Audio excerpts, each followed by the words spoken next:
Hello, welcome to Risk Minds International. I'm Liz McKean and joining me is Lord Jonathan Hill, former European Commissioner. Thanks very much indeed for coming along. So as European Commissioner, you were in charge of the financial regulation and the financial services industry generally. What are you most proud of? Well, the thing I most wanted to do was to look at all financial services regulation through the prism of jobs and growth, and to ask ourselves whether we got the balance right. All the regulation that had been passed after the financial crisis, I was concerned to try and understand whether it was working in the way that we'd planned, or actually was the cumulative effect of it all, with all its complexity, making it harder for businesses to invest. And I wanted to show that it was possible to have a bottom-up approach, to get evidence from the industry, to work with the industry and see whether we'd got that balance right. And I think we did demonstrate that it was possible to do things differently and to open up a new kind of debate. You were in the job for 2 years. Was that long enough? Well, I would have preferred to have had longer. I left earlier than I was expecting. But it was long enough to show that it is possible to bring a new approach to Europe.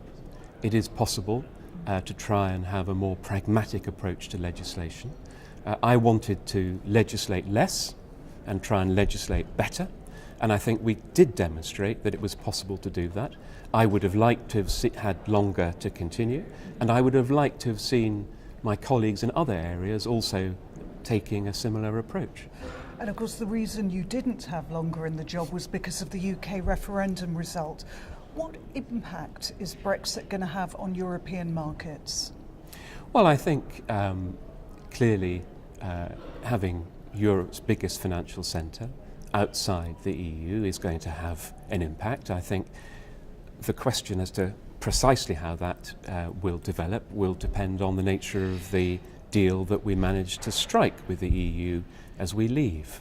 I'm very keen that we should do it in a way that doesn't end up damaging the whole European economy, because I think London operates as Europe's global financial services centre.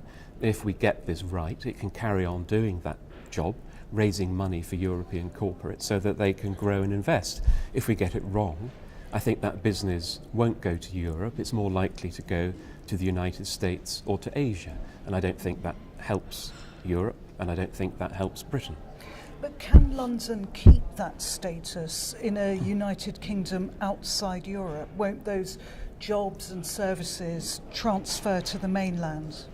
I think it can keep them, because I think, it depends the way that we go at it.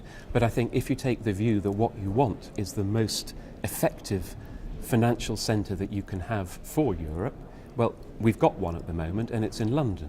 And the idea that you could recreate it in another European city, I'm not quite sure it would in fact work like that. As I said before, I think the beneficiaries wouldn't be Paris or Frankfurt or Amsterdam, it would be New York.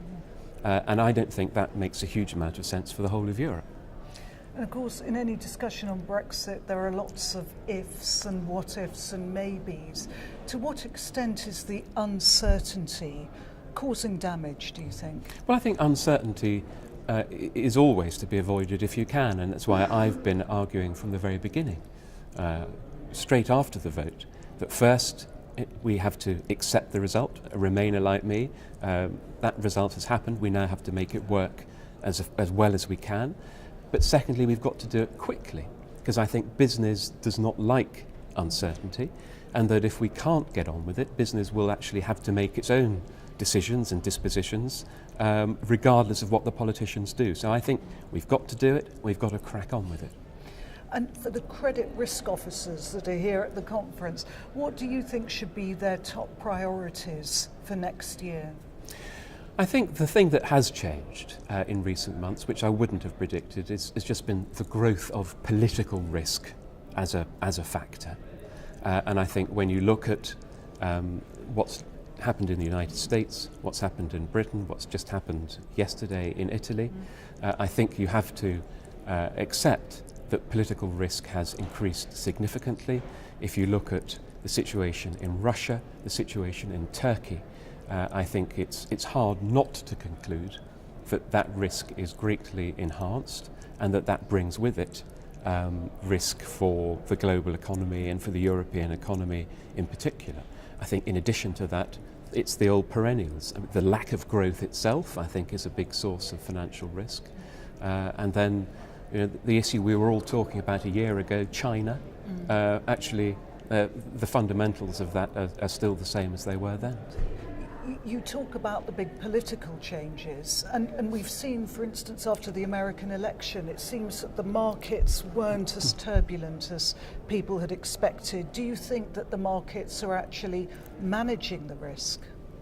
I think they're getting used to the idea that everything's going to be uncertain. And so if you look at the Italian referendum, there I think they had priced in the fact that Renzi was likely to lose. So I think there's a bit of that going on, because now everyone is concluded that the new orthodoxy is that nothing is predictable. But I think it's the long-term consequences of these changes that are still going to have an effect on the economy. So even if markets are not so volatile as we've seen in the UK, where they've been pinging around a hell of a lot since Brexit, I think nevertheless some of the consequences of these changes for the economy are going to be considerable. All right. Nothing is predictable. That's the phrase that'll stay with me. Thanks very much indeed for your time. Not at all.